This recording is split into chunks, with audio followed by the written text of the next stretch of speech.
So as the Jolly One says, ho ho and more hoes. Welcome to the Goon Squad First 40 Sports Show. We got Black. Santa Claus wants some loving Thor. We got Ice. I got your big sack of gifts, water. How y'all doing, man? Don't bring me no hoes, baby. No hoes here.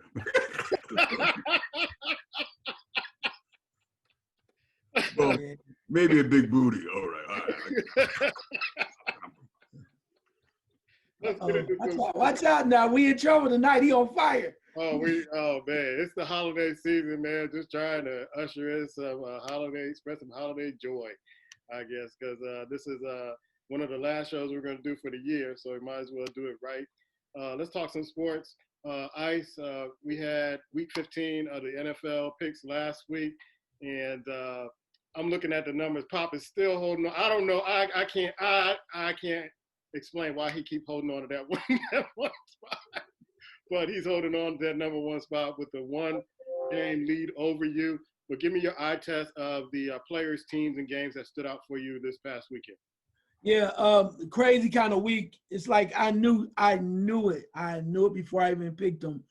I knew Chicago was gonna do something. And when I heard Pop said he picked them, all I could do is shake my head because I picked Chicago last time and Minnesota beat them because the quarterback got hurt. And this time Chicago did me in, and Pop was the only one that picked them. So kudos to that. But surprised by that. I thought Minnesota would show up, but again, it's not really just all Kirk Cousins. The defense is horrible. When you let the Bears do what they did against them, it really means that you have trouble. Their offense is kind of going down a little bit. Dalvin Cook is not being himself anymore the way he was blowing up earlier in the year. So it changes there, but I was really surprised by that. Kudos to the Dolphins, man. Dolphins just find a way. I was impressed. I wanted to see if, they were able to handle New England because even though they didn't win the division, it was time for them to slay the monster. And they came back and found a way to slay it as a team. I mean, Tua is Tua, but as a team, collectively, I like the way that they're playing. I like the way that they're moving forward and the way that franchise is making things happen down there. I could go some other place, but I'm going to go with impressed also too with the win with Buffalo. Buffalo is showing you like, you know what? Yeah, we're ready for this. Are you ready? Because we're ready. And even though it was versus Denver, they were showing you that they're ready to play football. Defense is coming around a little bit. Allen, 359 yards, 2 touchdowns, but a collective effort. I think certain teams are showing you they're getting ready for the postseason because they know what's ahead. And Buffalo is showing me that at this point. All right, Black Thor. I know you got a lot to say about this week because you made some headwind in your wins in the NFL picks. So the teams, the players, and games that stood out, bro. I'm going to tell you something. After I put my picks this week, I put them in. I didn't even pay attention, bro, so I'm glad to hear that. I was really paying attention. But I have to say, man, based on everything's going on this year of football, the weeks of watching it just doesn't disappoint. I mean, some things you think you're going to see, you just don't end up seeing. The Chargers, man. I mean, look at them. I mean, they've been flat basically all year. That quarterback showed up that game and played his ass off, bro. I think Minnesota's in trouble in a lot of ways. I picked them. I believe I picked them to pick Chicago, beat Chicago. And like you said, I know I always pick on Kirk Cousins, but it's coming down to some coaching decisions. The defense is kind of flat. And you look at the fact that Diggs knew something, man. He wanted out of there. And look what he's doing with Buffalo, bro. He's turned it up a couple of notches in the Buffalo Bills uniform. And Ice is right. Buffalo is on the way. But if I had to choose, I'm going to take Tennessee. Because Tennessee, to me, is a team that's like, okay, we're going to wait till the playoffs. For some reason, that's kind of feel they're thinking, we're going to wait till we get the playoffs get here. We're going to list who we are. And we got something for Kansas City. And I'm not sure they're going to beat Kansas City, but I think they're going to be there. And I think it's time, man. I think it's truly time that Al Davis' son realized he made a horrible mistake in hiring John Gruden, because that team doesn't look – they take a play. They're playing play. They'll take a play off. They're playing play, take 3 plays off. John Gruden has done nothing since he's been the head coach. Think about this. If by accident, he showed up wearing an Oakland Raiders cap that night. Yeah. I mean, that's all you need to know. That's really all. You're in Las Vegas now. How do you even have an Oakland Raiders cap to put on? Well, that's weird. Here's a team you wonder, can they get out of their way? And I don't believe in tanking, but what are the New York Jets doing? They can't do anything right. They can't do anything right. I was walking around New York today, man, in Manhattan, and I saw this paper. This is local paper that comes out in New York, and usually they don't razz too much.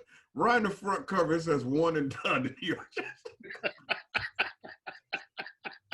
You can't. But even saying that, the Rams have problems, bro. It's with that quarterback. The Rams have some problems. You can't lose to New York Jets. You just can't lose. I mean, at home. Yes, you can't do that, bro. They travel cross country to put their foot up you. I just don't understand it. You just can't allow that to happen. And I know the NFL was trying to maybe give Cleveland prime time. I couldn't turn that game on last night, man. I don't know how you take the New York Giants and Cleveland Browns and put them on prime time Sunday night television. It's an absolute joke. That's a joke as far as football is concerned, man. It's a joke. Yeah, I made the mistake of picking the Giants, and when they did that fake field goal and try to pass it, I guess the kicker tried to pass it to the to the lineman, and then you had the punter wide open in the end zone. I was just sitting here just hoping, but it just wasn't going to happen. The game that I think that I'm going to watch again is Arizona and Philadelphia. To watch Hurts and Murray go at it. It was the same thing with Tua and Murray. These young quarterbacks, man, they're coming up, they're showing up, and they're showing out. I mean, and all three of these quarterbacks have some commonalities. They're small. They can move in the pocket. And I just saw a news break from Wentz from Philadelphia saying, if he can't get, the starting position, he wants to be traded. Who are you going to? Where are you going, man? Where you going? Like, nobody has tape on you to see, or you've been wrong some kind of way. No, I mean, the team plays much better, even though Philly lost. He's getting the headlines other than Murray. Murray threw for over 400 yards, 3 touchdowns. But Jalen Hurts is getting the headlines because of the way he's been playing in that system in Philly. And Wentz, you can kiss your job goodbye because that team is rallying behind him. They're looking like the Philadelphia Eagles of old, or their Super Bowl year, and without you playing, because you did play in that Super Bowl year, but you didn't play in the playoffs. So just watching those two, and Hurts had 338 yards, 3 touchdowns. So I thought that was great. I didn't watch the Bears-Minnesota game because at this particular point of the season, I really don't watch the Bears anymore because of past seasons where they're not going to make it. But I did watch the Dallas and San Francisco, and Pollard for Dallas has been balling out. He's hungry, the running back for Dallas. He's been balling out. He's been playing really well, and he showed it yesterday. I don't know what's going on with Elliott. Even my father, who's a Dallas Cowboy fan, is wondering what's going on with Elliott and how come he can't, be the player that he was maybe a couple of years ago. But Pollard came out and played a heck of a game. Of course, I watched the Chiefs and Saints game. It just seems like the Chiefs are just doing enough to win football games till they get to the playoffs and then unleash their whole wrath on the NFL. Their running back, the rookie running back, I heard he has a high ankle sprain, and he'll be out for the rest of the season. And so they're going to have to feature Bell for the rest of the season. But they got all those weapons. They lose one weapon, they just stick another weapon in. I thought the Saints made a mistake when putting Drew Brees in, but Drew Brees kind of heated up in the last part of the game. And what always bothers me about Kansas City Chiefs is that I know the offense is going to be there, but their defense has to tighten up to get back to the Super Bowl. Any thoughts about that, black or ice? To me, the defense, they did the same thing last year, bro. They kind of throughout the season, they weren't kind of, you thought that was their Achilles heel, but when the playoffs started, even in the Super Bowl, bro, they kind of played shut down. So I'm not afraid of their defense. I think it's going to be tough to be Kansas City for 4 quarters, bro. I just think it's going to be tough. That quarterback, if he's back there, it's going to be tough, bro. I mean, that's why I look at Tennessee as the only team I think can really match them, not scoring. I think physicality. They can match Kansas City and keep the ball away and keep it low score and have a possibility. I don't know what, I don't know what's going on with Drew Brees, bro. I remember last week they were reporting he couldn't even lift his arm to throw a football. Mm-hmm. How he's playing this week, what did they put on him? What did they do to him? I just don't know.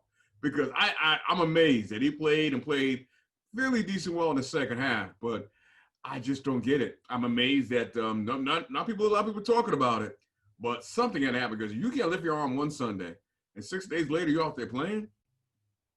Modern technology, modern medicine. But then again, they can make a virus in 2 weeks, so it's a possibility. A virus antidote in 2 weeks, a possibility. All right, Ice. The Chiefs. Yeah, I think it can be an issue for them, but you got to be able to either stop them, you got to be able to outscore them as well. So I'm not really worried about them as well from regards to the defensive standpoint, because as you mentioned, Tennessee's going to have to do one or two things. They're going to have to really shut them down, or they're going to have to score some points. We don't know what Tennessee's going to be, and then we also know too, Pittsburgh is going to try to do the same thing, but the way that Pittsburgh's struggling offensively right now, I'm not sure if they can hang on them either. I still say, and I know you might think it's a conspiracy theory, and that's okay. But I think, I'm not saying that they're keeping people hurt or nothing or on the injured list, but I think they're just kind of checking some things out, kicking the wheels, kicking the tires on the car, see what's going on as far as Le'Veon Bell is concerned and the rookie. And when it's all said and done, when you come to the postseason, you're gonna see people playing that you haven't seen playing in the last 7 weeks. They're gonna pull everybody out and make them work well. But the defense overall, I think they will rise to the occasion when they need to. And I think sometimes their defense plays off momentum. Offense start rolling, defense like, okay, let's shut some guys down. I think they play to the moment. I think you're seeing that through in a lot of NFL teams playing to the moment. You can say the same thing about the New Orleans defense. Certain times they play to the moment and they're exciting. Other times you're like, why didn't they show up this week? But when the money's on the line, I think they'll be there. Yeah. Okay, Ice, who gets your game ball this week? Ooh, I want to say Chicago. No, I'm just playing. No, I'm gonna give it to the Dolphins, man, because they've had that Achilles heel trying to get over New England for the longest time. I could pick a player, but I just like their attitude. Like, again, it may not get them to where they want to be this year, but I think they're moving along well. They took a big chance on making some acquisitions, picking up some free agents, and getting some young guys in there, and they're just meshing together real well this season. So I'm going to say the Dolphins. All right, Black, who gets your game ball this week? Ooh, Herbert, Los Angeles Chargers quarterback, man. I know you talked about the other rookie quarterbacks out there. We talked about the quarterback on field. I talked about him last week. But this cat, man, I remember the year he wanted to come out and the Giants could have got him. He chose to stay and play another year. Mm-hmm. It's a bad man. But this cat, the way that ball comes out of his hand and spiral, the accuracy, and he's fearless. It's kind of sad that the coach will probably lose his job because he will be a pleasure to coach in the future. But I got to give him the game ball. I got to split it between Lamar Jackson playing Willis Reed, coming back on the field last week, and then pulling that victory out on Monday. And then I got to give it to Kyler Murray, to put up 406 yards and 3 touchdowns. And Philly was coming, and they were game to try to win that game, keeping his team in playoff contention. I got to give it to Kyler Murray and also Lamar Jackson, keeping their teams in the playoff hunt. Any other thoughts about last week, Black? Good football, man. Some things that are popping up. I'm not, I watched Green Bay against the Panthers. I'm surprised the Panthers fired their head coach. I don't understand that one. I don't get it. You basically fired a guy that brought in, not head coach, general manager. You fired a guy that brought the general coach in that's doing well, by the way. I think the team is kind of doing well. But you just jump up and fire him, and then now you said the coach is going to have a say. He ain't been there for a damn year. He have a say in who his boss is going to be. Hire his wife. Let's just do that. I don't understand. That sounds crazy to me. With that being said, here again, I'm not that impressed with Green Bay. I know their record looks good, and they're out there. They're probably going to get the number one seed. I don't think it's going to matter. I just don't trust them in big games. Seems to me, if you kind of punch them in the mouth a little bit, which the teams haven't done in a little while, that they kind of will go down.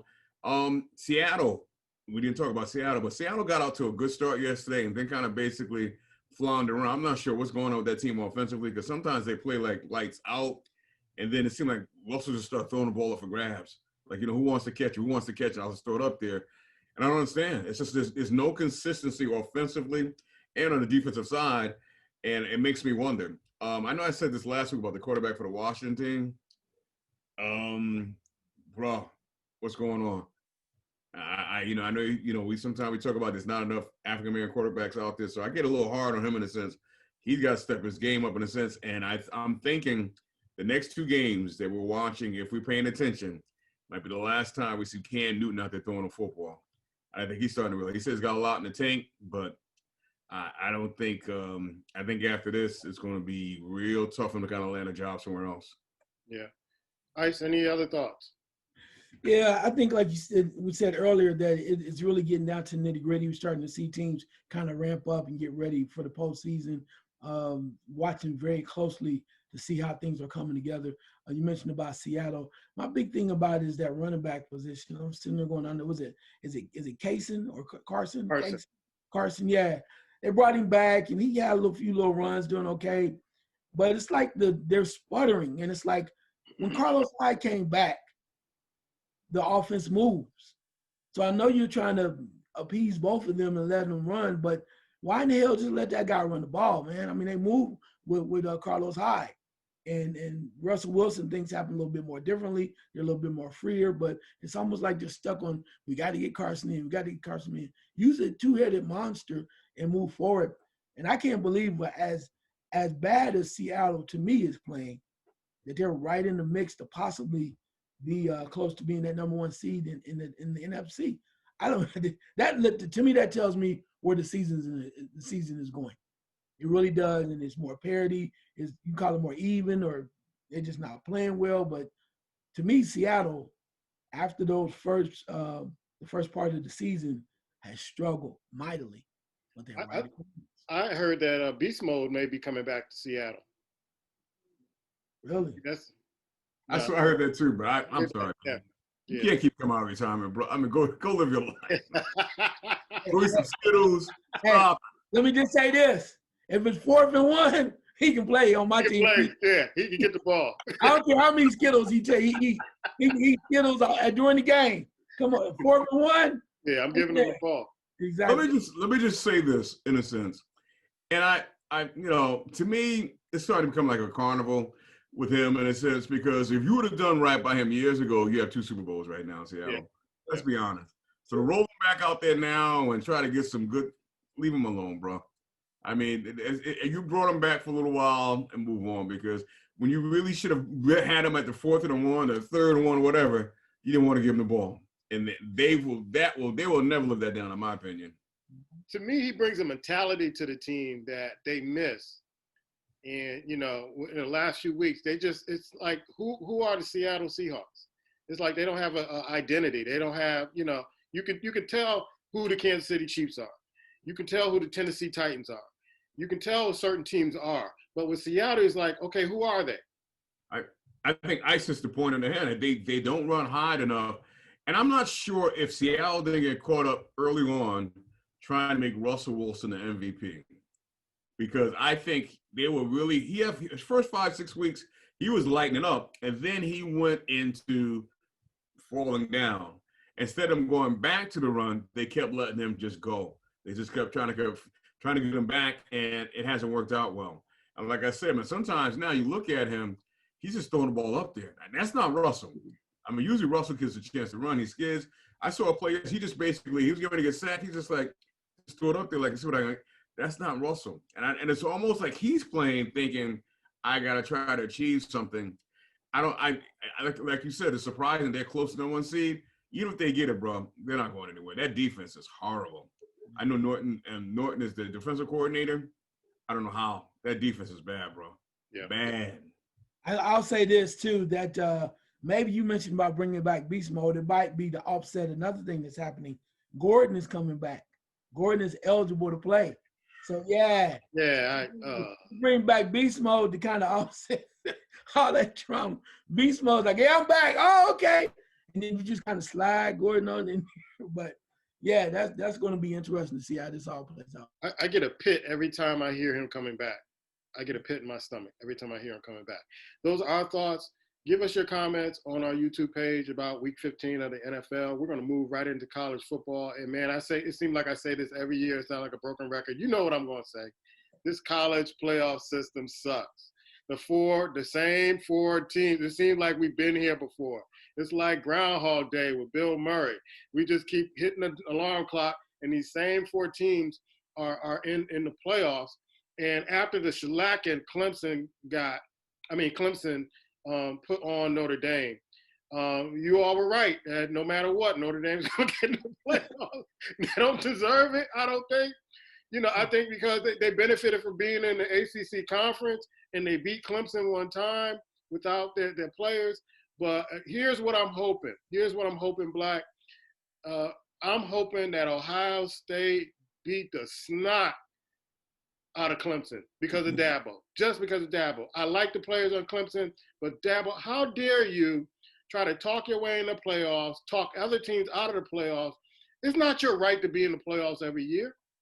It's not your right. And the way he's been talking, the way Jimbo Fisher's been talking, like they got a right to be in the playoffs. You don't have a right.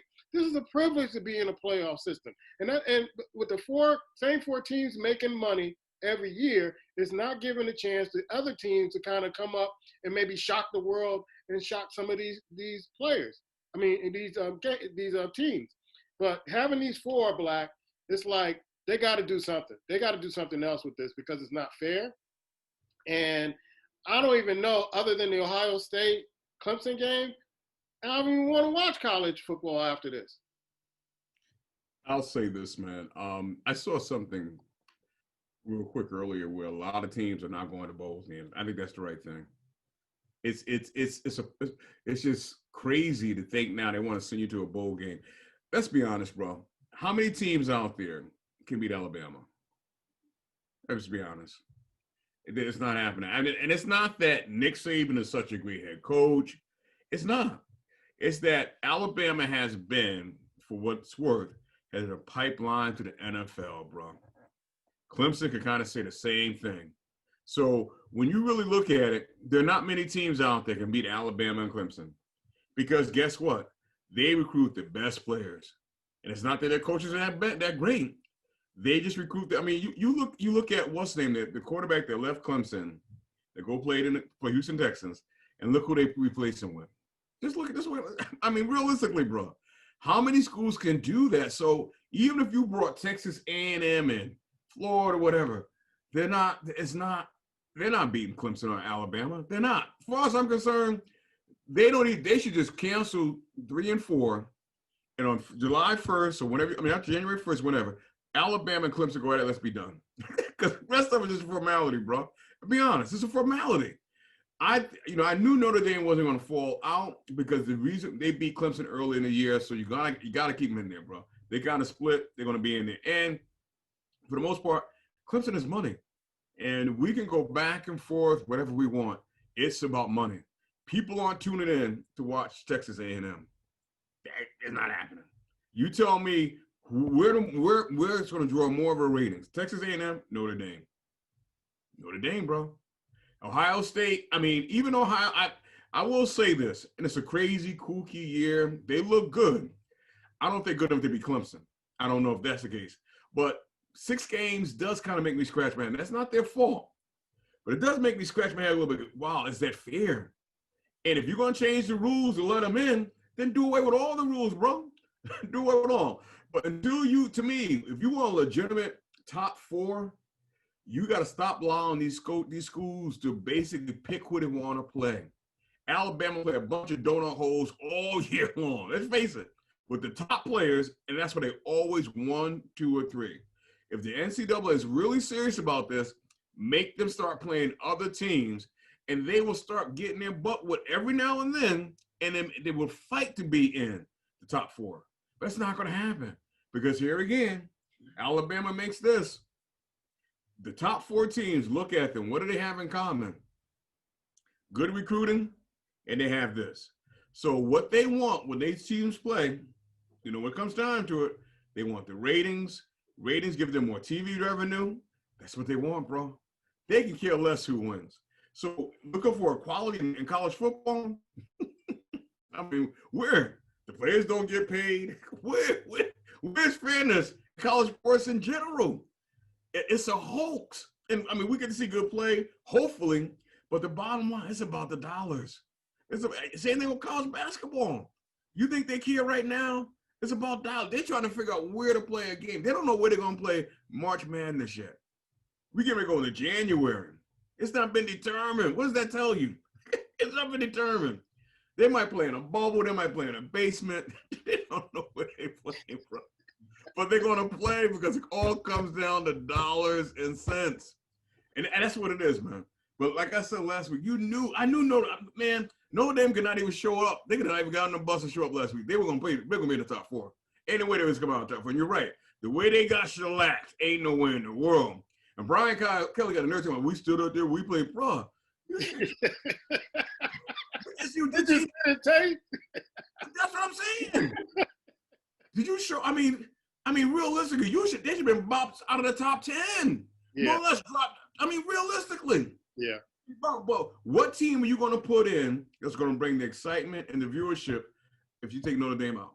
There you go. My thing is that, Ice, is that, you know, we never know if these teams that don't get in the top 4 can beat some of the Alabamas, Clemson, and Ohio State if they don't get a chance to play them. The other thing is that these coaches feel like they're entitled to be in the top 4. That from an eye test, there's a committee who says these are the best 4 teams in the country. And you can't tell me, I don't care how much you argue, that Notre Dame is one of the top 4 teams in the country. You can't. I know they make a lot of money. I understand that. But they are not one of the top 4 teams in the country. Not what I saw Saturday. Your thoughts on this, man?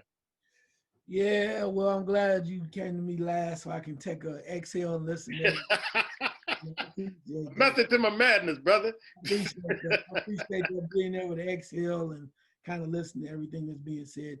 It depends on if you turn one page, you turn the corner, or looking for another thing, somebody else, everybody has a different opinion who should have gotten in and why this team shouldn't have got in. And I understand. I'm going to start with Florida. Florida played hard against Alabama, took it almost as close as they could down to the wire. And their coach said, well, we played this schedule. And, you know, you talk about the number of games, and you have the right to say that. But it's a quirky year. But my question is, when you look at Florida, they played 11 games. They lost 3 games. 3 games. So, I mean, isn't it about if no matter how many games you win, you're supposed to win the majority of your games, right? I mean, so is it going to be better if they play 14, 18 games? I mean, how much better is their record going to be? They're a heck of a team. But you can make that push for them. And then Texas A&M was saying some other things. And I understand Ohio State did not look good against Northwestern, not at all. They didn't, but they won. They found a way to win. And they will come up with excuses. Somebody was hurt, players hurt, but everybody is dealing with something. They're dealing with something. And the committee looked at it and said, here we go. And then people like, well, Ohio State don't play 6 games, but they won their games. They won the games they played. If you want to give them more games, give them more games, whatever you need to do. But they won all the games in their conference champion. Notre Dame, on the other hand, the reason why you know it's all about the cash with them, and I'm going to tell you straight up, Boom, I told you this earlier when we had an off the screen conversation. I even mentioned to you, I said, what happens if Notre Dame loses and everybody thinks in Ohio State is struggling or whatever, where are they going to place Notre Dame? You could not place, after Saturday, you could not put Notre Dame at 3 because it is a repeat of the same situation you just saw on Saturday. That means you have they played 3 times, and do you think it would change in the next couple of weeks that Notre Dame will be better and be more competitive against Clemson? The answer is no. And, of course, people don't want to see that again on TV. So they go, well, if we're going to put Notre Dame in, they got to be 4. Okay, Put them at 4. They play Alabama. We don't know how it's going to go. Of course, Clemson, Ohio State, even though Clemson right now seems to be better prepared off of their last performance against Ohio State. But Ohio State, Clemson played last year, and it's a good matchup on paper. We don't know what's going to happen. But it just comes down to, you mentioned about the playoffs. Cincinnati says they deserve to be in. Yeah, okay? 9-0. Yeah, 9-0. Okay, the Coastal Carolina could say, hell, we 11-0. We can't get no love. But I mean, that Texas A&M, if you want to expand it, expand it to 6. Do what you got to do. But if you keep expanding, you make it to 16. You're gonna, if you think football is bad now, you're gonna have some shellackings. You have 16 teams, 16 versus 1, or somebody has to wait. Maybe Alabama gets a bye or whatever. You have to be very careful putting too many teams in there. And because if you want to go 6, I can see that. The max, I think, is 8. But I think you have to be very careful because these teams have to prove that they're worthy. I mean, as much as I like Cincinnati, I saw them twice barely escape. Twice. They barely beat Tulsa, right? And I've seen that. So teams play close games. All I'm saying is, no matter who you talk to, all alumni, all fans, all players, somebody's gonna have their favorite. And if they didn't get in, they're gonna raise hell and say, "Oh man, so I think it's hilarious." Again, it's about the cash. I said something. I think I told you this, Puma, and I think I mentioned this to someone else. What in the hell would have happened if the Big Ten waited until the spring to play? Yeah. So who's in now? Who's the 14? Who's the number 3? It's Ohio State's number 3. And one of the things I want to mention about Notre Dame is that when they play on a neutral site, the last 7 games they played on a neutral site, they've been blown out. So you know what's going to happen when they play Alabama. Roll Tide. Roll Tide. I mean, that's just going to be Alabama might put their 3rd string in Notre Dame.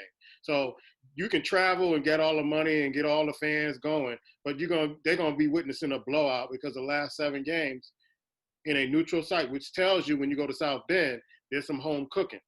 But when you're off and you're in a neutral site, you can't play worth a damn. So that's my problem with Notre Dame being in the top 4, even though they bring the money and all that other stuff.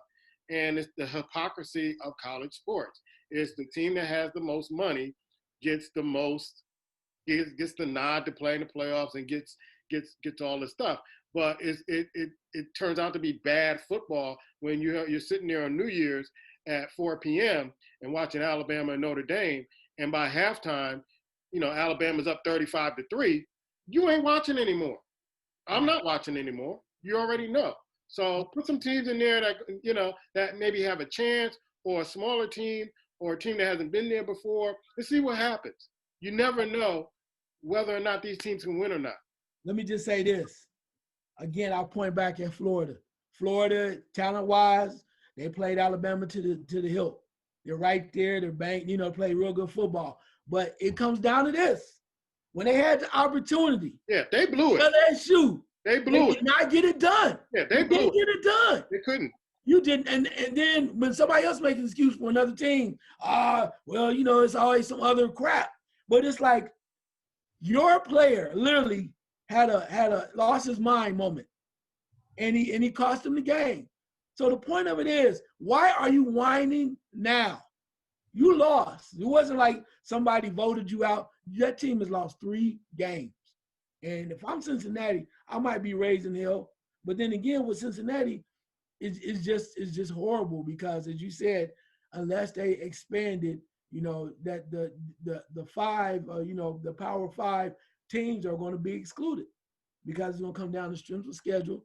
And oftentimes, a team like Cincinnati, unless it's 1 year, maybe they play Ohio State, right? That happens every blue moon, every 7 years, so they can get the money. It's going to be very difficult for them to get to receive any type of respect because of their schedule. You have to play with the schedule that is put out, and the schedule is often made years in advance. And if you don't play somebody strong in the season, before the conference play starts, then you stuck with what you play. So I think that's where they're at right now. And we remember we were complaining about the BCS. Now we're complaining about this. I mean, is there ever going to be one system that everybody's going to be happy with? I've seen on Twitter where folks like, let's go back to the BCS. Let's go back to the B. This ain't working. 4 teams. My thing is go to the Division II playoff system. That's what I would be happy with. The Division II playoff system seems to work, along with them. I think that should be the system that they adopt. With instead of just picking 4 teams, these guys they show them on TV sitting in a hotel conference room, sitting down watching all the games, and they know who they're going to pick anyway. I mean, it's not no big secret. They get a free lunch, get a free dinner, free hotel stay, and their job is easy. Let me ask this, because let's just say, hypothetically, you eliminate Ohio State because they only played 6 games. You eliminate Notre Dame that just played this weekend and got shellacked. What 2 teams you're bringing in? I would bring in Oklahoma, Texas A&M. I would also consider Cincinnati. I mean, since they're undefeated. Now let's go with Oklahoma. Who have they played and beat this year that will make you move them in? I mean, that's a valid point. Cincinnati. Who are they playing? Texas A&M. Yeah, but that's a valid point. Those are valid points. But when you have teams that have lost, to some of the bigger teams, I don't want to see a rematch of that game in the playoffs. I really don't. I'm not interested in seeing that. And that's the thing. It's like if you take here again, Ohio State is going to bring some sexiness. They just are. They're probably going to get beat. But if you take them out and you put in Texas and any other year, maybe Oklahoma, I would say, okay, not this year. I don't think they would just garner the attention they deserve. So if you take them out, you bring in Oklahoma or you bring in Cincinnati, it's just going to be the same thing. Not Ohio State, Clemson or Alabama is going to blow any of those 3 teams off the field. They just are. And here again, it's not a measure of that they're just so far more well coached. It's that they're set up. When Alabama can pay a school $300,000 to beat the snot out of them, bro, that's the problem. When they do that let's say they play 11 games, 5 of those games, and I don't know why every year they keep playing the Iron Bowl with Auburn. They know they can beat Auburn. That's a joke, bro. That's a joke. Every year they play Auburn for what? So it's like either, it's going to get to the point people get tired in Alabama win. I'm not sure we're there yet. But that's what it is. That's the caveats. Because here again, they can recruit and get the best players because they want to go where? To the NFL. That's what it comes down to. So these other teams at a disadvantage, other schools are at a disadvantage because they might have one good player. They might have some. Look at all the players on Ohio State. Some of those cats, you know where they're going when it's time to go. Some of the cats on Notre Dame will make it in. How many cats realistically on Cincinnati going to the pros? Yeah. So and whether we think about, I'm sorry if I got go ahead. We watch. Let's just think about this for a second. When we watch a college football game, you can't tell me the back of my mind we ain't analyzing these cats. Think about they might play on Sunday. Yeah. Yeah. And then you have some Heisman Trophy candidates that are playing in the playoffs also. So system's rigged, bro. The system's rigged. Let's run down some of the bowl games that are coming out. You know who are in the playoffs. Texas A&M is going to play North Carolina. That should be a good game. Oklahoma will play Florida. Cincinnati, Georgia. We'll see. If Cincinnati can handle an SEC team. Iowa State going to play Oregon. Indiana, Ole Miss. Coastal Carolina is going to play Liberty. So there are a few games that that seem interesting. Northwestern will play Auburn. So we'll see the Big Ten against the SEC. So Miami, this is going to be an interesting game. Miami at Oklahoma State. That's an interesting game that I want to see. And, of course, you have Texas at Colorado, San Jose at Ball State. One of my boys, Charles Dockery, is from Ball State, graduate from Ball State. North Carolina State at Kentucky. Tulsa at Mississippi State. So there's some good games that are coming up in the bowl games. But, man, give these guys a chance. Let's go to college basketball, Ice, and give me your eye test, man, on some of the games, the players, and the teams that stood out. I know Gonzaga's going to be coming out your mouth pretty soon. I'm not gonna say a word. I'm gonna let you say Gonzaga because man, wow, they are very impressive. Played very strong against Iowa. Iowa's a very good team. Yes. Not just a one-man show. Most people think they're one-man show. They played hard, but man, you talk about a point guard with Gonzaga and the bigs, and they just get up and down. They play defense. They run. They let you hang for. Iowa played very strong in the first half against Gonzaga, and then after a while, Gonzaga just unleashed the Kraken, and they ended up just man. It's like they are so talented and so big, and the only thing you probably going to stop them is they go undefeated and they might play tight in the tournament or something. But they're very, very impressive. You just never know, though. I think it's going to be one of those years that, except for maybe a Baylor, except for maybe a Gonzaga or maybe a few other teams, you're going to see a lot of teams that we thought are going to be really good fall by the wayside a little bit. I saw tonight where Northwestern upset Michigan State. Yeah. That was impressive there. I told you guys last week, watch out for Northwestern. Watch out for Northwestern. So they were doing that, too. The other thing, too, is I watched Illinois Rutgers for a while. I thought Illinois was going to handle them. Rutgers came back. Yeah. Young man by the name Ron Harper Jr. You might know his dad from Dayton, Ohio. Ron Harper, 5 rings. He's playing real strong, and he's just a chunky version of his dad. But he plays with a lot of heart and does real well for them. Texas won a very interesting game over Oklahoma State. Oklahoma State has Cunningham, Kay Cunningham, the kid that might be the #1 pick in the next draft coming up. But Texas plays strong. Shaka Smart seems like he's trying to turn things around there too. And after I get off this, last but not least, I'll talk about a team nobody is really looking at, and they're undefeated. Xavier beat Marquette 91-88. Marquette has transferred from Ohio State, DJ Carton, and Xavier undefeated playing some ball. So we'll see how things work out. But a lot going on, a lot of parity. Man, I hope we just get that rescheduled of that Baylor Gonzaga game. I would like to see that too. I would like to see that too. I like the way Gonzaga really handled Garza out of Iowa. They moved him around. They made him work. They made him play defense. They zoned him up. Every time he got the ball, there were 2 or 3 guys around him. He couldn't turn. He couldn't make those moves and drop steps and things of that sort. And that's what he's going to get his, but that's what you got to do. You got to make him work. So I like how the Gonzaga bigs would bring him out to the foul line to make him guard them and move him around the court, get him out of the lane, so the other Gonzaga players can get inside and get some high percentage shots. So they played. I couldn't understand why teams haven't been playing guards that way this season because North Carolina played Iowa and got smacked.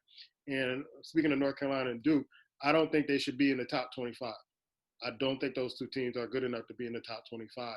Even though they had some good wins this week, I just don't think they're top 25 material right now. But you're looking at Gonzaga #1, Baylor #2, Kansas #3, Iowa #4 to drop 1 spot from the #3 spot. You got Villanova, University of Houston, West Virginia, Tennessee, Wisconsin, and Texas. Shaka Smart is rocking his curly afro these days. So maybe that's a good luck charm for Shaka Smart in Texas. Black, you want some of this college basketball, bro? No, I mean, I haven't yet to kind of, but 70, man, I'm not sure. I just can't find a way to tune in. I will, though, and I apologize for that. But now I'll leave it to you. You gentlemen do a fine job informing me. Yeah, I looked at Michigan. Michigan is 6-0, and they're sitting at number 19. And Kentucky is completely out of the picture. They lost to North Carolina over the weekend. They're 1-5, and I think Calipari is asking one of his players to step down based on how he acted after the loss of that.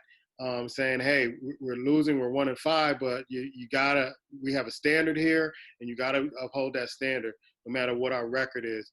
But it seems like the college basketball, Creighton is playing really well. Virginia is 3-1. They're trying to crank it up. Florida State dropped 6 spots. They're down at the 21. You're right about Xavier. They moved 7 spots up to 22. Ohio State dropped 3 spots. So there's some good games coming up this week and next week that will give us a better view of what's happening in college basketball. Who are the pretenders and the contenders going into the conference play, and then hopefully March Madness, or I'm really admitting this, April Madness, and you and Black keep saying in college basketball. Any thoughts more about college basketball, bro?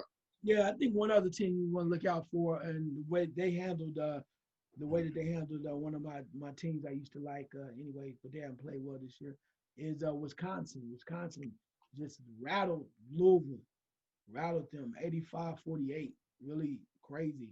Wisconsin plays good basketball. I think the Big Ten is going to be very interesting this year. It's going to be up and down, a lot of competition.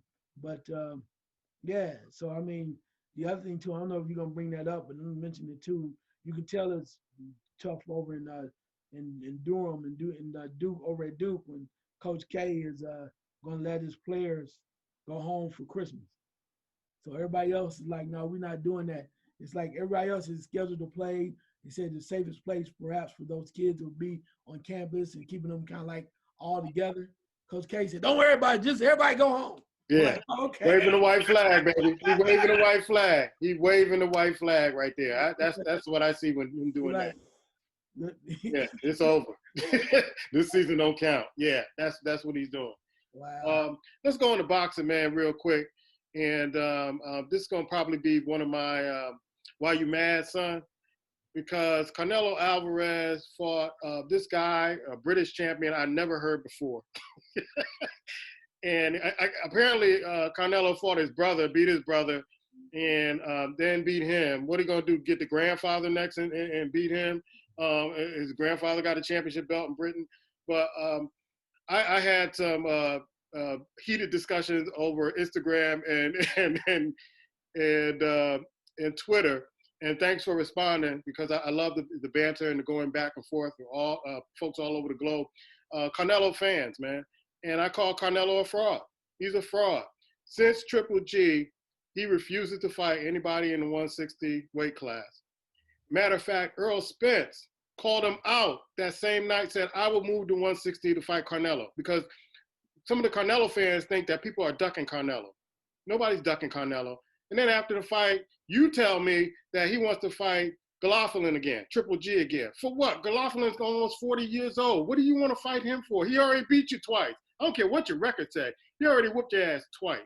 And so he keeps fighting these bums. He keeps cherry picking these guys in weight classes of champions we never heard of.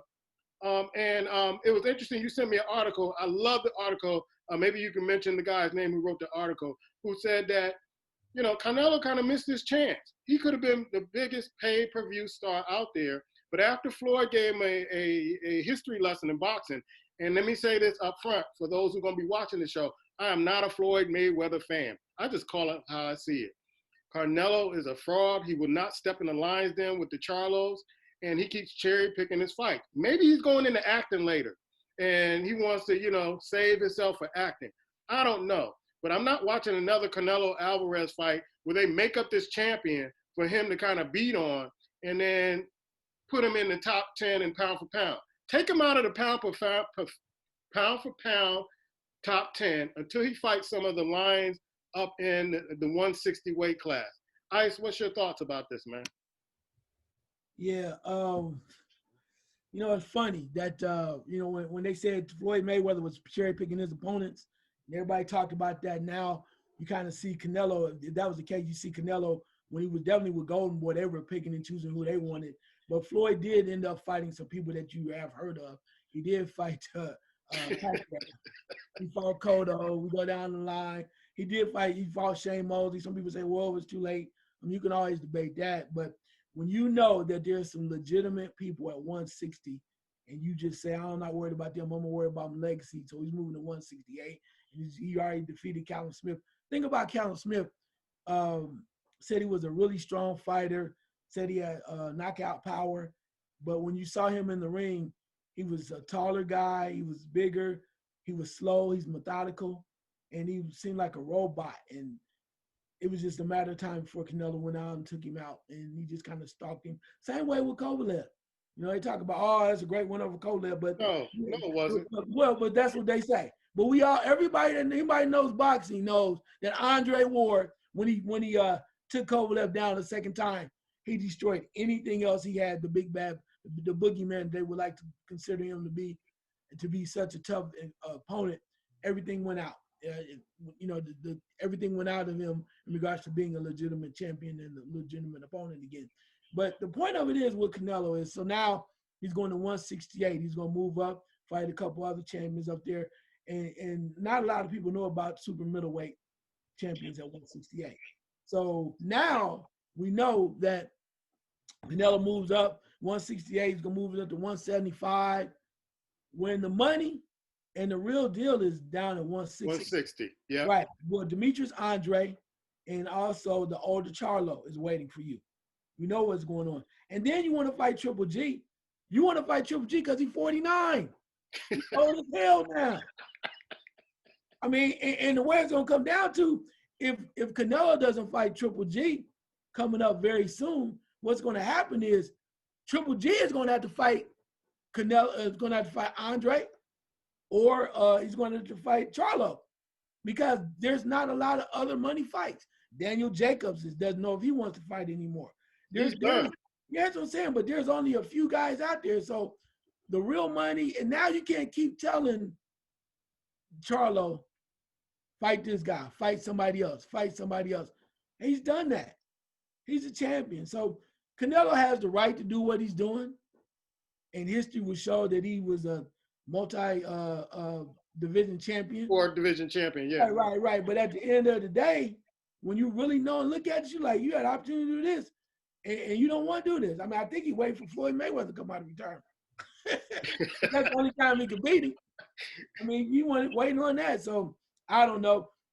Canelo he's a lot of people's champion, because of his heritage. They love him, and he's on top of the world. And he can pick and choose who he wants to. So he can keep going up, going 168, go through that, split that division easily, go to 175, and then he'll probably retire and start doing movies or something, doing Hispanic or action movies. Action movies or soap operas. Or novellas, yeah. Yeah, or soap operas, right. So whatever works, that's his right. But it think you lose credibility as a boxer when you don't fight the best, man. You don't fight the best. One thing I will say is, we get off this real quick on the boxing. Everybody talking about Spence is afraid of Crawford. Spence told you, okay, I came off of my accident. I'm fighting Garcia. I think I had 1 or 2 more fights at welterweight. Name he didn't mention was Crawford. And after that, he mentioned, I think I'm going to go to 160 and fight Canelo. He has a plan. Yeah. So it's not like, I don't know, maybe. No, the man told you who he wants. And as he said to Crawford, he says, look, I would never go to his fights. I don't need to watch you. You need me. Why am I going to your fights trying to bring up some entertainment and draw some attention? I'm not coming to watch you fight. I'm the cash guy. I'm the A side. I'm not coming to watch you fight. And he said, if you really want to fight, tell Bob Arum to quit lying. Yeah, stop lying. Sign the contract. Sign the contract. And last but not least, I mean, I know they're going to kill me with this, but they've been killing me all year. I mean, Crawford, yeah, should you fight Spence? I would love to see it. But if you really want to prove what's going on, now that your mandatory for the WBO is Sean Porter, let's go. Yeah, let's do it. Let's go. Let's do it. If you do that, I almost guarantee you there will be no problem with you getting that fight with Porter, not Porter, but also with Spence Jr. And last but not least, as we know this, it comes down to everybody's waiting on the Golden Bull, the cash cow, Pacquiao. You want to fight that 49-year-old man so you can get that big check. I'm not mad at y'all, but then everybody goes, me. I want to fight. I want to fight him. Of course you do. It's a big check, and everybody's gonna watch. And you want it on your record. And you want to be the one person to say, look what I did. I put him down. I'm the one that made him retire. The man's 69. Damn. This reminds me of Coming to America, where they were trying to get the right age for Joe Louis. Joe Louis was 102 years old. When he fought Rocky Mountain. Yeah. I ran into Joe Louis, he punched me in my chest. It's like, oh, I didn't know that was you, Joe. So Black boxing is the WWE. I remember we used to watch wrestling back in the day. Man, you should get back in it and watch this because it is truly wrestling. Bro, I got nothing when it comes to boxing. I just got nothing, man. I'm amazed that it still makes the money that it makes. And I think part of the reason why I'm there, that's why it makes money to make. It's the time to get together, but it never seems to amaze me that, here again, that fighters don't want to fight who they don't want to fight. They pick and choose. They want to run and make a lot of money. And then when nobody cares, you want to fight somebody and act like you fought them. I don't know. To me, like I said before, have three. I don't know. Welterweight. I can't even keep track of all that, bro. I can't keep track of the belts either. It's crazy. Let's go light, middle, heavy. You fall in one of those categories. You fight the best in there. You're the best. That's it. That's it. And to that day, until those days come back, to me, the rest of it just doesn't make any sense. Yeah, it's really gotten really bad with all the weight classes and who will fight who. The last boxer that I really that was my favorite boxer was Ali. I don't really have a favorite boxer. There are boxers that I watch because I know they're good, but I don't really follow or keep up on tabs of boxers that this is my guy. No matter if he wins or loses, it's still my guy. But it seems to me that folks haven't gotten to that phase yet in boxing. It's like, when you're choosing your favorite wrestler. Win or lose, that's your guy. You're going to stay with him. And that's what boxing is to me right now. Win or lose, no matter what he does, no matter what the opponent is. I remember in wrestling where you have a champion and he'll fight a nobody. You never heard of this wrestler before. And, he'll beat him within 5 to 10 minutes and you have it on TV. That's what that fight felt like Saturday, that they pulled this guy, some British champion. And I asked the guy on Twitter, I said, have you ever heard of Callum Smith before this fight? And I haven't got a response back yet. Who's he beating? He's 27, he's a champion. Who's he beating? Who did he beat for the championship? What kind of championship? It's like, so they're pulling guys out of the woodworks and they're making them champions and putting them up against Canelo Alvarez. And yeah, he beats this guy. Yeah, he got another 168. I'm like, who did he beat? Who did he just beat? So it's like, stop putting them on pay-per-view because I ain't paying for it to see Canelo fight bums. So stop doing it. Stop doing it. One thing I say this too is, particularly with the pandemic and everything, a lot of fights have been canceled and whatnot. So you would think that the promoters would come back around and say, hey, we're going to have some decent fights. You have had a couple of decent fights, but even the heavyweights were stagnant. So now you have to turn around and wait and see what's going on there. But what I find ironic is, and I think if you really want to see boxing, maybe you don't, I'm good with that too. But the best fights right now are at 130, 135, 140. And of course, 147 when they get in the ring. But there's some dynamite little dudes at 130, 135, 140. And you might want to take a look at it. Some people are like, oh, I ain't watching that. But I remember years ago, I happened to turn on a fight. It was like on 130, 135. It was by a guy by the name of Manny Pacquiao. Nobody knew who the hell he was. Fought a guy by the name of Juan Manuel Marquez for the first time. It's one of the best fights you'll ever see. Guy gets knocked down 3 times in the first round, gets up, fights to a draw. Still one of the greatest boxing matches that you'll see ever in boxing history. If you haven't seen it, check it out. Worth your time. Yeah, we're going to the NBA right now, and I sent you guys some of the proposals for some of the trades with James Harden. So the Sixers, Ben Simmons, Terrence Ferguson, a 2021 first-round pick, and a 2023 first-round pick. I think the Nets kind of proposed LeVert, Dinwiddie, Prince, and 2021 first-round pick, and a 2023 first-round pick, and a 2025 first-round pick. The Knicks, we're going to get Barrett, Randall, first-round pick in 2021, first-round pick in 22. What's happening in 2022? They're having a draft in 22. 2023, first-round pick, 2025, first and second-round pick.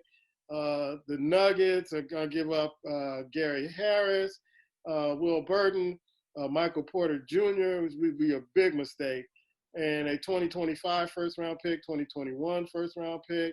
The Warriors would give up Andrew Wiggins, Wiseman, 2021 pick, 2023 first-round pick, and 2025 first-round pick. And Miami just took their offer off the board. And because you and I talked about this last night, and we couldn't see how Harden would even play with Jimmy Butler, because Harden doesn't play defense and takes the playoffs off. But Black, give me your eye test on the NBA and the preseason and the James Harden lottery. I'm starting with the James Harden lottery, man, because I don't know, that information to me is it valid? Because I just find amazing last week, Philadelphia and the Brooklyn Nets, we're not trading for him. Now all of a sudden you got package deals done. I know it's the NBA, but to me some of that sounds fabricated, bro. Because to me there's enough what you just mentioned. Take one of those deals, it's done. I'm seriously, one of those deals you got to take. If you want to trade, I don't think Houston's trading him. I could be wrong.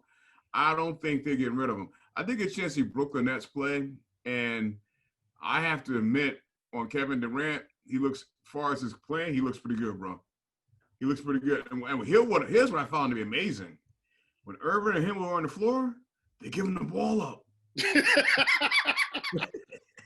They were passing the ball, letting others shoot and play. And I'm like, whoa. If they can maintain that, they might have something. They might have something, because that's what I was like, I can't believe it.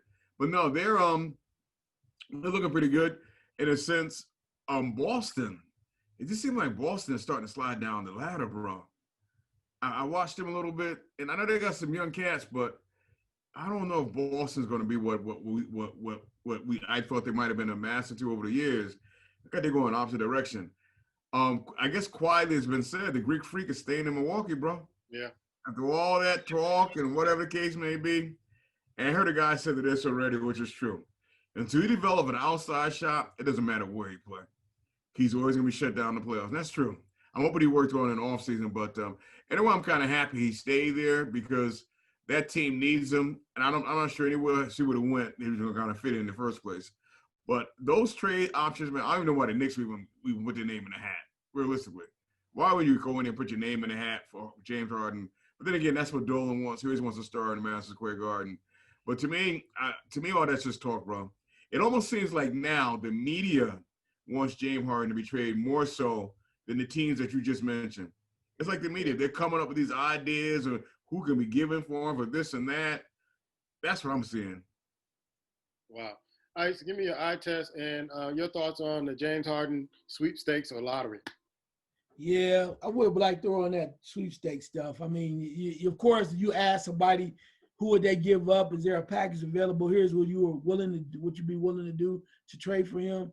Yeah, they come up with something, but at the same time, when James Harden looks back at it, though, I mean, John Wall, Cousins, they got a couple other guys over there. They're not a bad team.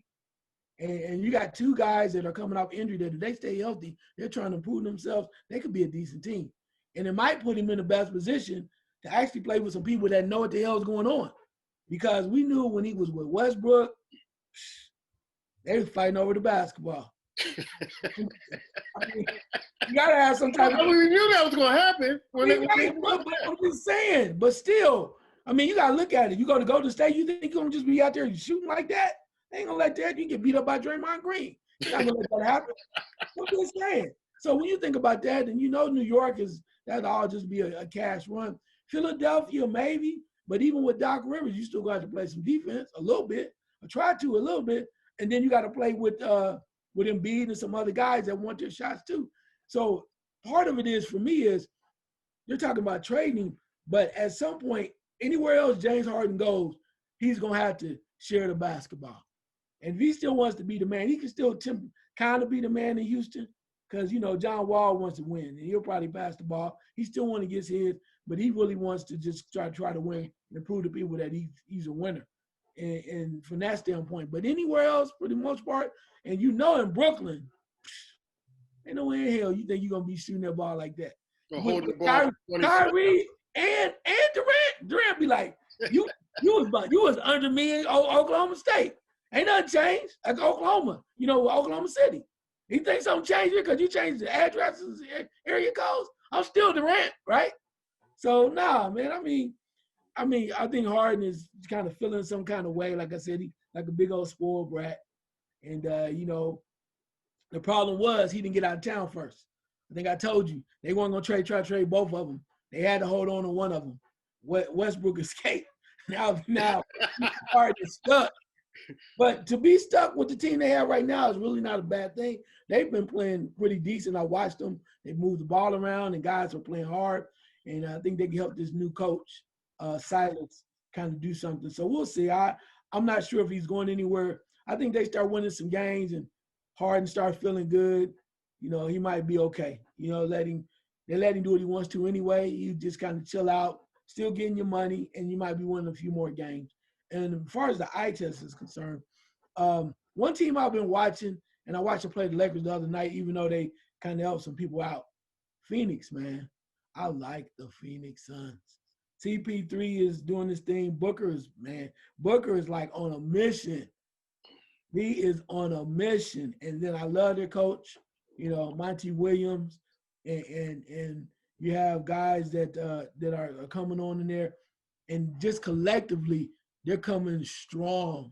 They play hard. They got Crowder. Crowder's a monster, man. He don't care about nobody. Crowder's there. He's happy to. In fact, they said that Crowder, I think he was like a free agent or something, and CP3 recruited him. Like, come on, man, play with us. So I'm interested to see how they play.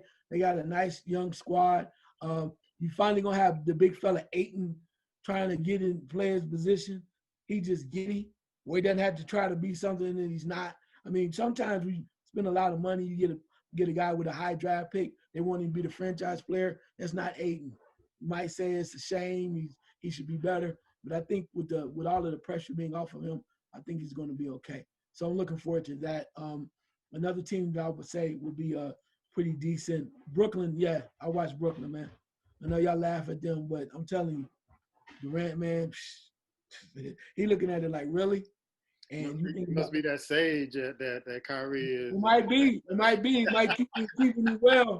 And then you think about the other pieces that they still have, and Dinwiddie and LeVert, they got a nice little squad, man. So that's something to look at. DeAndre Jordan. Exactly. And then Denver, I think Denver's going to come back around. I'm also looking forward to see what Dallas does. They didn't make a lot of noise, but they brought some guys in that can they're going to be a lot more physical than most people think. And I think that they're going to protect the Luka down there a little bit more. So I think it's going to be a little bit more wide open. And last but not least, Golden State. Steph Curry is like, something's wrong with him, man. He has a condition because he's coming in mad. Look, we may not win it, but damn it, you better check up. I mean, he has this attitude, and I'm really looking forward to see what James Wiseman does over there. So yeah. I think it's kind of wide open.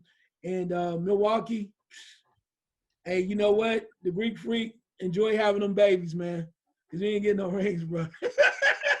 Hope you enjoy your cash and having babies, because guess what, bro? Y'all didn't do enough. And LeBron looking at it like this. I watched the game, the Phoenix and LA game the other night, and LeBron he played all right. Anthony Davis was like, you know what? I need to tune up one more time. And man, he was killing him. Yeah, he was. He was hurting him like, all right, we playing Tuesday. Let me show them what it's gonna be like starting Tuesday. Yeah, they look good. They have a lot of players over there that are playing well. So the Lakers actually look almost as good, or maybe a little better than they were last year collectively as a unit. So we'll see. The clapback of the week was from Doc Rivers when Paul George was talking all that crap the last couple of weeks. And they asked Doc Rivers about Ben Simmons shooting. He was like, I ain't worried about Ben Simmons shooting. I coach Paul George. So clapback of the week. Cool. Wow. Take them when you get them, baby. Take your shots when you get them. Yeah. Black, do you got a Why You Mad son this week? maybe a semi one, man. I know ESPN have their heroes, but it's time for them to get off Tiger Woods' jock, bro. Now they're on Tiger Woods' son jock. Tiger Woods out there with his son. He's at golf tournaments. His son is out there. It's like Tiger being like, come on, ESPN. You done rode Tiger Woods for all that you can. You gotta get off of him, baby. You gotta get off. His son is what, about 7 years old? What are we gonna start tracking him now? Seriously, man. Man, there's gotta be I know LeBron is starting to go in his twilight years. There's gotta be somebody else you can get his attention to, bro. Seriously. To LeBron and Tiger, you gotta do better than that. There's more people to cover. Seriously. Ice, you got one for us. Yeah. I was trying not to. I was gonna pass on it, but you know what? I always got to bring out something. I still, when I think about the NFL, I still look at the situation, and it's almost as if when I think about the African American quarterback, man, it's almost as if they still just kind of they play, you know, Lamar Jackson this, Lamar Jackson that. Then you look at Patrick Mahomes, and they still just kind of go, well, we're going to give him a little credit, but not too much credit. Going to a little bit of credit. And then you got the Jalen Hurts coming out and doing this everything too. Just admit, NFL for me, just admit if a quarterback is a quality player and he's getting it done, let's just say he's good, man, right? Let's just say he's good. Let's not have to always come out and declare he's a black quarterback he just, okay, that's the color of his skin, but don't dog him and then you want to blow him up after they start shining on your TV and putting up numbers and people get excited about them. Then you want to act as if you were on those guys all along when you're saying they're too short, they're too little, hands too small, can't play quarterback. He should be a wide receiver. He's not smart enough. Dude, let him play first. Then you can evaluate them. But don't jump back on the bandwagon back and forth. I know that's how you make your money. But figure it out, man. Figure it out and be fair. But my bad. You can't be fair because it's your league and you make the rules. But damn. I said mine earlier. Miss me with all this Canelo Alvarez bullshit about pound for pound. All you Canelo fans, look at the reality of the situation. This guy cherry picks his fights. You want to keep him as your champion, your WWE champion, go right ahead. But miss me with all these bullshit comments about 4-time champion in different weight classes and all this other stuff. He's been shell-shocked since Garofalo. Triple G, he's been shell-shocked. He wants to fight him again. Go ahead and pay for that. Go ahead and pay for that if you want to pay for that. Keep on drinking the Kool-Aid. He's done. Ever since that tainted meat, ever since he got that boxing lesson from Floyd, he's been done. He doesn't want to enter into the lion's den with the Charlo brothers. He doesn't want that. He doesn't want any of those guys at 160 because he's afraid of them. He's afraid. He's been running from them. Maybe he's waiting for him to get old so he can fight him again. But nah, he's going to run. He's going to cherry pick. And maybe you'll find him on one of your local novellas. Black, what's your first question? Is the NFL doing Josh Gordon a favor by allowing him to come back in all these times and play? Wow. Ice? I think they might be doing him a favor, and maybe and I don't want to say they're saving his life because that damn sure would be really sad. I hope at one point he gets it right, man. And maybe it's too much, and maybe they're doing it just because they know he can still play or he's still a hell of an athlete. But my concern really is for the man. Seriously, about the man, because if you got that much of an addiction, whatever, weed, whatever pills, whatever you're doing, I'm concerned about the man because at some point they're gonna turn off the faucet, bro. Then what you gonna do? I'm concerned about the man. What is he gonna do when nobody's cheering anymore? No more checks coming in. And I'm just kind of compared to Dez Bryant. Dez Bryant finally caught a touchdown, and this is not it should have been my last my last shot. But Dez Bryant, boy, you better sit your ass down somewhere and be quiet and let them give you that check. Damn, you almost blew it, bro. we all know that the NFL doesn't care about the man. They care about the player that can make them the most money and to make their shield shine. So they don't give a damn about the player. And it's just shame because they're going to kind of squeeze every bit of talent that he has while he can play. And after he can't play anymore and after his chances run out, they're just going to leave him out there. And every time I hear his name, man, him coming back to the NFL, there's a pit in my stomach, man. It's like, I don't know if the NFL is a good thing for him. I know it's a good thing for the NFL if he comes out and scores touchdowns and helps teams win, but is it good for him? And I think that's what needs to be concentrated on instead of whether or not the NFL is doing him a favor or trying to help him. I don't feel the NFL is trying to help him one damn bit. Black? Yeah, I don't think they're trying to help him either. I don't think he's trying to help himself, bro. I think it's kind of pitiful in a sense because if I am correct, he's been doing this like 6 or 7 times. Yeah, that's way too much, bro. I mean, he has some problems, and I know he could probably catch a ball to an extent, whatever. But he comes back in what 2 or 3 weeks. No, I just a part of me does applaud him giving him an opportunity to play, but at the same point, it's just a little bit too much. It's way too much. Yeah. Ice, what's your question, man? Yeah, my question is, okay, we've seen in different sports, we got through baseball, we got through basketball, through the bubble. Now we seem like we're going to get through the Final Four of college football. And we're seeing a lot of cases with teams, the Houston team down there, almost everybody has tested positive for COVID at one University of Houston at one time or another. Do we think it's the right thing for the NCAA to do? You know what, man, it's too much epidemic, it's too much. We're going to cancel the damn March Madness and the women's NCAA basketball tournament for the safety and the health of the student athletes. Man, you do this to me every week. Black? I'll say this, man. What safety? They're playing basketball, baby.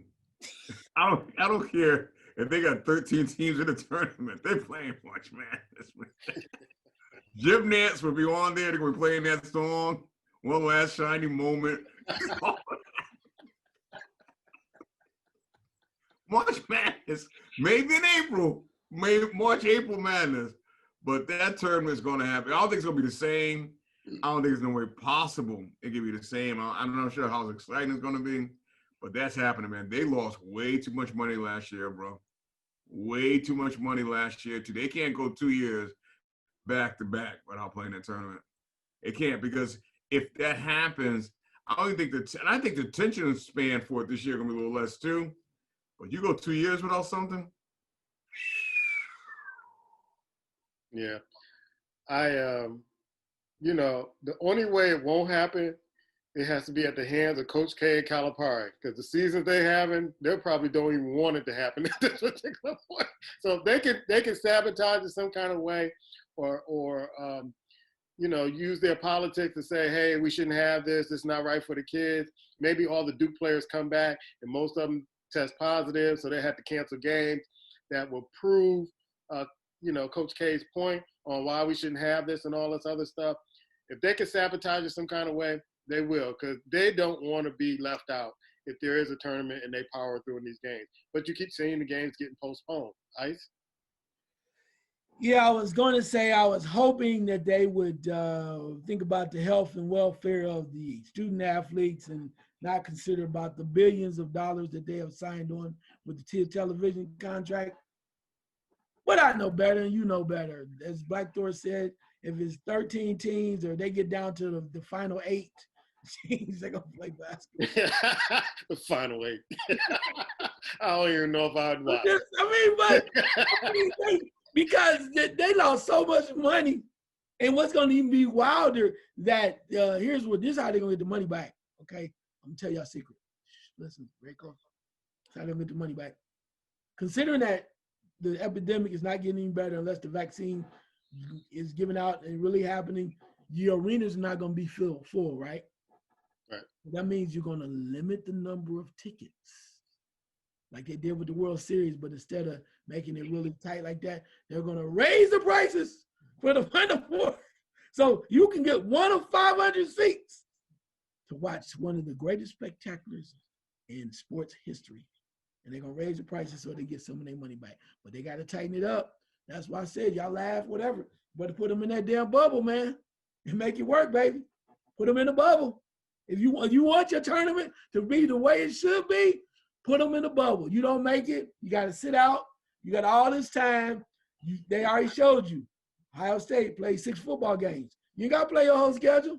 You want that tournament in there, you better cut that damn schedule down and get everybody healthy so you can get your March Madness. Da, da, da, da, da.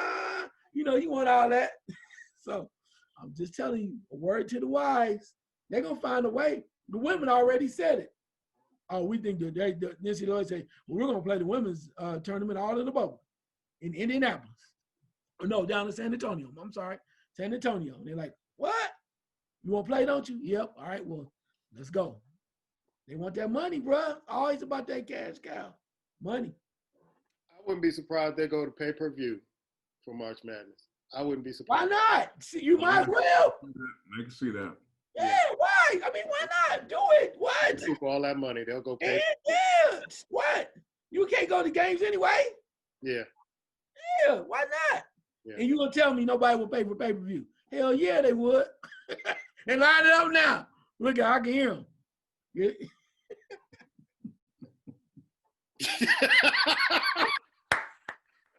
See? Oh Lord, I need help. Black, your last second shot, man. Oh, man. Wow. I read something the other day, man, and this goes to show you they're still making money this year, but they're losing a lot, and they're pledging forward. The NFL is losing $5.5 million by not having the fans in the by not having the fans in the stands. Think about that for a second. $5.5 billion. So whenever we kind of look at them and think, hey, they're not doing something right, they do whatever, it's a money-driven league. It's not about the shield, baby. It's about the dollars. Ice? Yeah, I wasn't gonna go here, but you know what? Sometimes it's a kind of year. So I'm gonna go way over here with this. Let's say this to you. Normally, I would not call for something bizarre and wild that should not happen. But then again, maybe it should happen because it's that kind of year. The great Jake Paul, the YouTube sensation, beat the hell out of Nate Robinson. Everybody dog Nate Robinson, right? Got that. Now he's saying he'll fight anybody. He's ready for anything. Want to fight Conor McGregor. Conor McGregor said no. But then again, they mentioned something that maybe he should box and fight Amanda Nunes, the lioness. Yeah.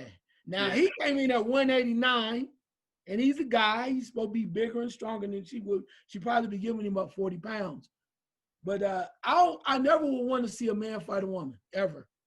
Never. But in this situation, even for an exhibition, I would pay pay-per-view money because the lioness is a bad woman. She'll whip that ass. Who it is. She'll whip that ass. Cyborg, who is the greatest almost man, they almost kind of like a man known to everybody in UFC, and she put them paws on her, man. And if you put them in a boxing match, even an exhibition, Jake Paul, you will retire. They call her the lioness, and she don't care. She don't care. She will fight you and knock you the hell out. So it can be nice and whatever. Put the headgear on. Let's have an exhibition. Snoop Dogg can promote it, and I'm watching it. Watch the lioness whoop that ass, dog. Wow. She take him. She take him. Let's go, Amanda. Because she trained against men. So that's no problem for her. No problem whatsoever. My last second shot is a couple of weeks ago. We didn't talk about this on the show, but I wanted to bring it up. Major League Baseball says it's correcting its long-time oversight by adding Negro League stats and records to Major League history. What took you so damn long? What took you so damn long? I know why it took you so damn long, because most of the folks that hold the Major League Baseball records that you were holding, the Negro League would shatter those records based on all those great players that played all those years. What took you so damn long? That's my last second shot. That's our show for this week. We will see you on the NFL picks. It's getting tight, baby. It's getting tight. The picks are getting tight. Week 16. Didn't think I would be saying that this year. Week 16 of the NFL picks. We'll see you Wednesday.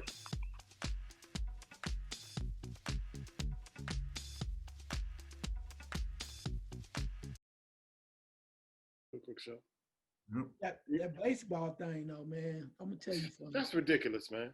Yeah. That when I saw that and I was reading, and I'm like, you know what? Don't. Why are you even doing it now? Yeah. It reminds me of when they talk about the steroid era, and they were talking about how now we need to see if Barry Bonds is on steroids, Mark McGwire. You ain't gonna do nothing. So what?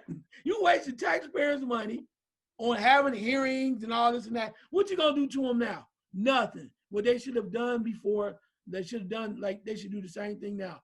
Should have put a big old asterisk on it and say, we had a bunch of people that was cheating, great records, but they were cheating. Put a big old asterisk next to it, boom. But in this situation, most of those players are gone, man. Right, but most of them, here's the thing, with the Negro Leagues, they're not even going to do it properly. No. They're saying they can't find the proper records. So Right. they don't know if Josh Gibson is legitimately hit that many home runs. And then they're saying, well, the records we found were, most of them were exhibition. They weren't really real games because they should have been playing against you. And from the beginning, all I'm going to say is this.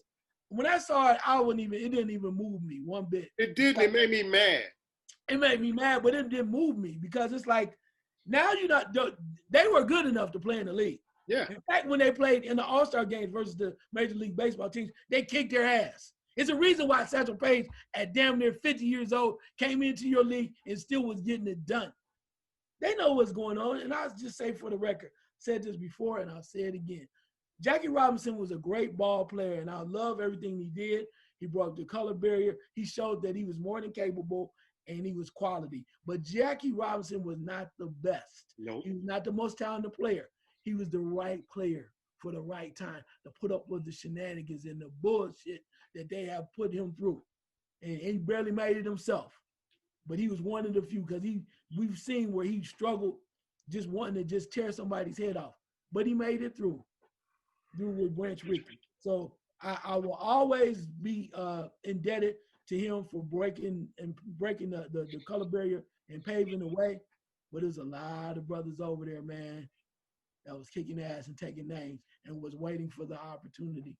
So the problem on the real tip, as you said, it's your damn loss. You missed out on great talent. And the other thing too is, now you want to put the records in because we know what's behind it. In my opinion, when you think about it from this standpoint, your so-called greatest players are some of them are frauds in a way for some of their records. Babe Ruth, Ty Cobb, you didn't play against the brothers. Come on now. I mean, you had a right to say whatever, and you can say what you want to beforehand, but you imagine Babe Ruth and Ty Cobb having to face Satchel Paige. Come on, man. And he was just one of many. One of many, man. There was so much great talent over there. So in a way, I wish they didn't even let them in. But what they need to do is continue to enhance the Negro League museum and let us see more. Let us know more about these great players. Because to this point, we don't even know half the greatness that these players brought to the table. Yeah.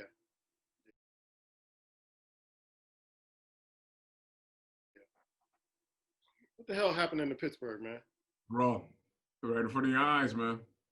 What's the score, man? 17. Huh? 17-0. Who? Yeah. Cincinnati. Bengals. What? Bengals beating the Pittsburgh Steelers. Yeah. I told you they set y'all up. I told you. Pittsburgh is setting y'all asses up. They got you all excited. Now they act like they don't want to play, and they're going to mess up all of this gambling money. And then what's going to turn around? Then all of a sudden, they're going to get serious again, right? Man, I ain't buying into the okie doke. Y'all got to see it, bro. All of a sudden, you not any good anymore. To the Bengals, they ain't got the quarterback. Who's the running back? I don't even know, man. I just keep sneaking looking at the score, man, and I'm like, oh man, I don't understand it. I don't understand it. They got you for the okie doke, bro. I'm trying to tell you, they got you for the okie doke. So, hey, Puma, they want you to put that money down on the Steelers to win it all, bro. Nah, I ain't making no trips to Las Vegas. Put no money down on the Steelers. Don't put that money down, bro.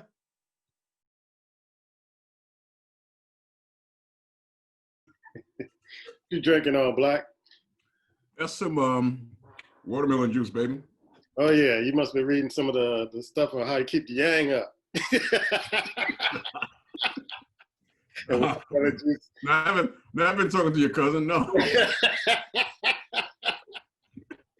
Yeah, that's one of the stuff that arugula, kale, celery, walnuts, all pomegranate. Pomegranate is the stuff, bro. That I do drink. Pomegranate juice is the stuff. Yeah. None of the stuff I like. Why can't you get None some of the stuff you like? It's a whole list of stuff. Can it be like pineapples or something? You feel me? Something like that. Then I can eat that all day long. I use kale when I'm juicing. That's pretty cool, then. Yeah, I didn't know because I used to like eat pomegranate seeds, and I would just, crunch them up and just spit the stuff. Mm-hmm. Actually, you can eat it. It's good for yeah. the But I'll do it sometimes, but I don't like the taste of it. I don't like the texture. That's what I'm saying. So I'm gonna have to work on something else. Anyway. Another thing, man, good too. Cashews, brother. Cashew peanuts. Cashews? Yeah. Yeah, I can't do nuts, so I'm done. I'm gonna just keep working out, bro. I'm gonna keep sweating. Keep doing push-ups, sit-ups, running in place. I heard almonds is good because almonds another. Yeah. Can't do none of that, so I'm gonna just keep, do my own thing. That's all right. I know one thing, keep it going. You keep practicing, that'll take you right where you need to be. That's what I'm gonna start doing. I'm gonna start getting more practice in, then I'm good. You don't use it, you might lose it. I'm gonna start practicing again. Sure. Yeah. Couple times. Use it or lose it. You're damn right. So that's real talk. So now I need to get back in practice. Need to talk to a few sponsors.